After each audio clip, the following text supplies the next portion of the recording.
Epilogue: The Silent Witch's Little Mystery.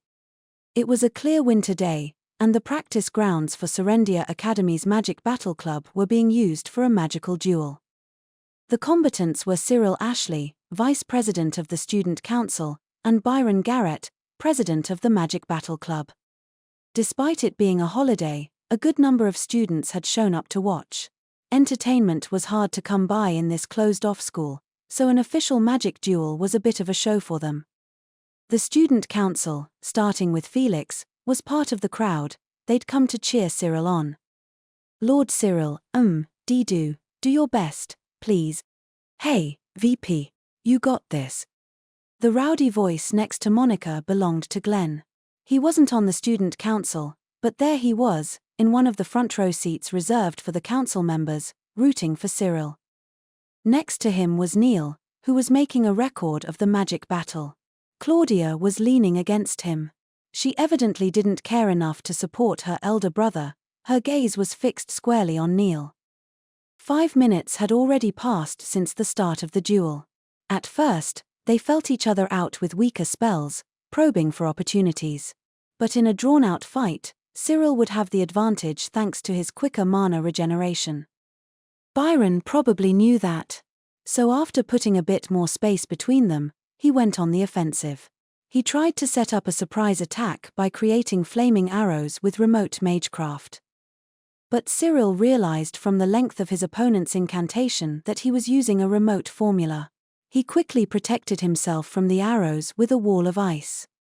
"This is a good match," murmured Felix. Monica had to agree. Byron's magecraft had improved by leaps and bounds, likely as a result of his secret training. Maintaining his distance, Byron recited a somewhat lengthy chant. This time, 3 large fireballs appeared and flew at Cyril all at once. The fireballs were flashy, but Monica could tell they weren't very powerful. "He's using them as a decoy," she thought. "His real aim is." Embers scattered as explosions boomed. They didn't set any of the nearby trees on fire, though. Those were protected by the barrier set up for the duel. The ice wall collapsed along with the fireballs, glittering as it dispersed, and then a single flaming arrow struck Cyril in the left shoulder. It had been quick chanted, and Cyril hadn't been able to block it in time. He groaned in pain and backed up into a tree trunk. "VP," yelled Glenn, seeing the predicament Cyril was in. Claudia covered her ears, evidently annoyed. The tall boy's voice was painfully loud. She didn't seem to care much about her brother being in trouble. As his face scrunched up in pain, Cyril counterattacked. Pillars of ice began to sprout from the ground, surrounding Byron. "Each of those pillars is meant to support a multilayered strengthening formula," thought Monica. "Which means he's about to trigger a twice-enhanced attack spell in the middle." Her prediction was right. In the center of the icy perimeter, right at Byron's feet, a magic circle emerged, and from it burst a powerful blast of freezing cold air. It froze Byron's feet to the ground. Panicking, Byron chanted another spell, trying to protect himself from the chill. It didn't go off, though. He was out of mana. "The duel is over, you two. Ashley has won," declared McRagan, their referee. Byron sunk to his knees in frustration. As Cyril left the barrier, Felix smiled and congratulated him. "That was a very good duel." The vice president's face lit up in a sincere expression of happiness. "Your words do me honor, Prince." The defeated, on the other hand, was heading away, his gait unsteady. But a female student was following him, one Monica knew. "Wait, that's..." Suddenly a little curious, Monica went after them. She located the two quickly. They were on the path leading from the woods back to the dormitories, facing each other. Byron had his head down. "That was an embarrassment," he said. "As your fiancé, I've brought you shame." "But I..." "No, you don't need to say anything. I promise I will defeat Ashley before we graduate." With that, Byron quickly headed back toward the dorms. The girl, left behind, reached a hand out toward his back, but then lowered it again, choosing to stay quiet. Monica wondered whether she should say something. But in the end, she didn't need to. There was a small crackle at her feet, her boot had just crushed a twig. The girl noticed her then. It was Sheila Ashburton, the vice president of the embroidery club. The black-haired, bespectacled girl had a kind heart. She'd shown Monica the ropes at their club workshop.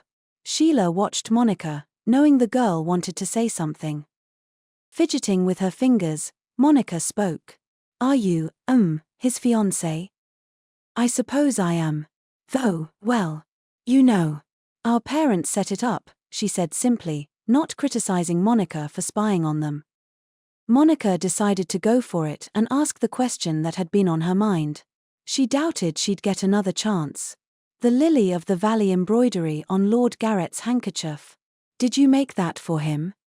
Where did you see that?" "Well, you know. I suppose a boy wouldn't be very happy to receive such a thing."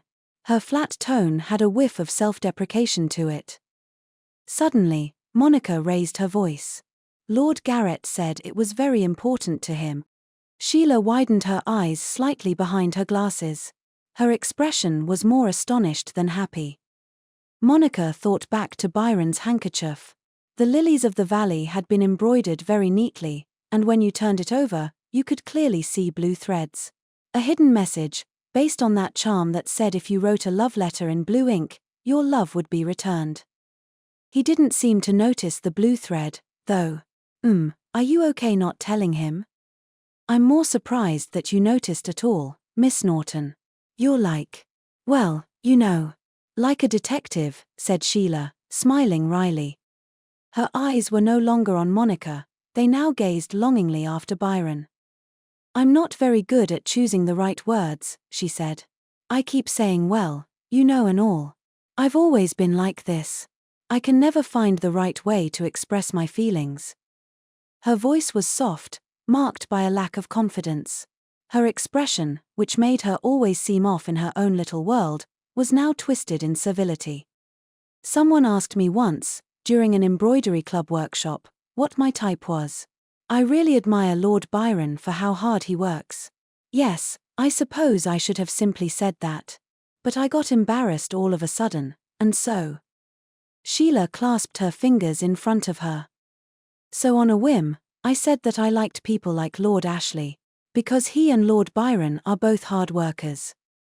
And Byron had overheard her, which made him think she loved Cyril, not him. "I don't really think it's right for me to butt into other people's business, but..." Monica made up her mind and spoke. Lord Garrett keeps dueling because, well, because he loves me. How am I supposed to believe that?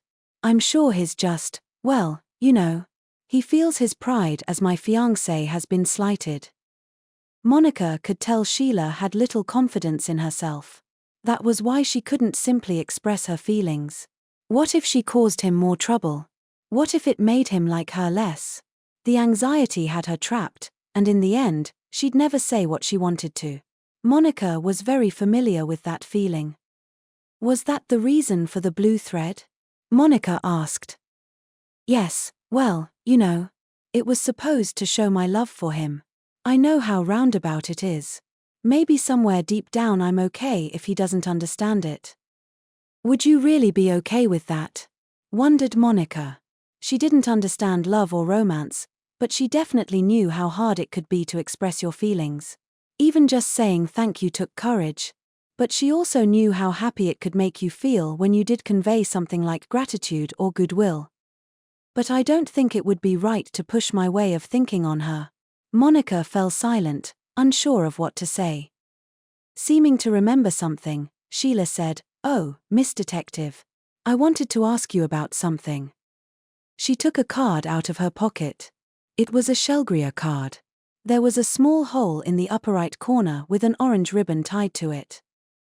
"Happy Shelgria. From Byron Garrett." Next to the curt message was something round drawn in yellow. Sheila pointed to it and said, "I received a Shelgria card from him. But I don't really understand the strange yellow symbol here."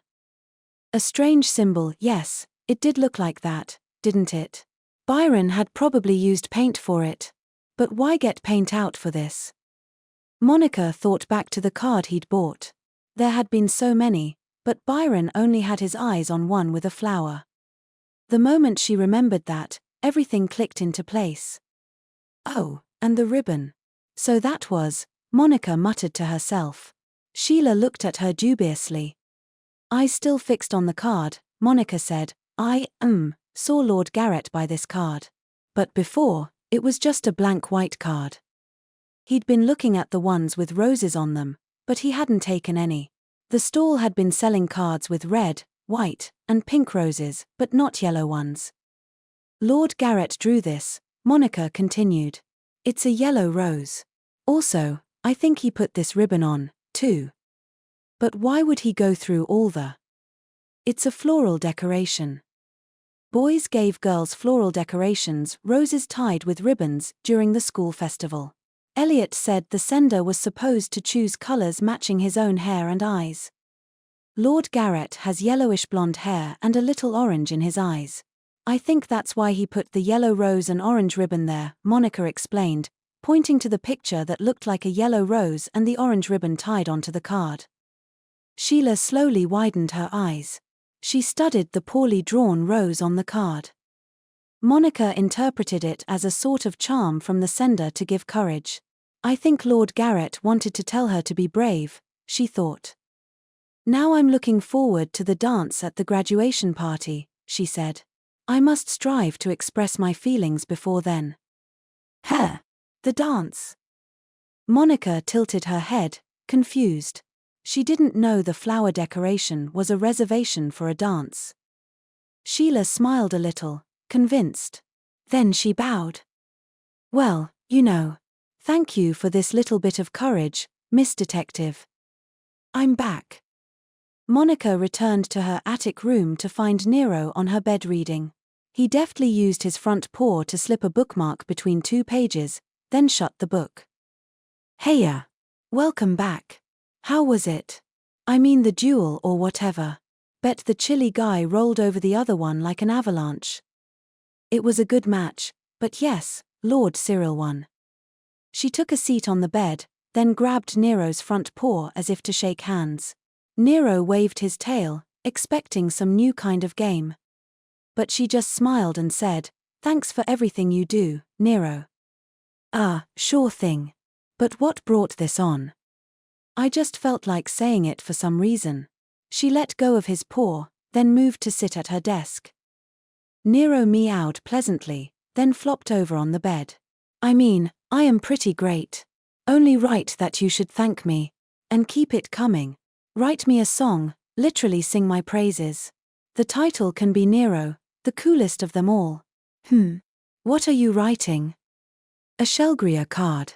I wanted to write one, she said, thinking about what to put down. There are so many things I want to write. That she had someone who adored her and called her elder sister. That she'd made wonderful friends. That she had upperclassmen she respected. That she'd made a delinquent friend in secret. Of course, she was still on a top-secret mission, so she couldn't write everything. Good. Okay. It's finished. She looked over all the words she'd written and smiled in satisfaction. Nero jumped onto the desk and stared hard at the paper, then he stepped in the inkwell with his front paw and stamped it in a blank area on the card. Nero. What do you think? My incredible paw makes a good accent, eh? The card Monica had chosen was a simple one without much in the way of decoration. The cat was right, his paw print was a good accent, maybe. Well, whatever, she thought, stuffing the card into an envelope.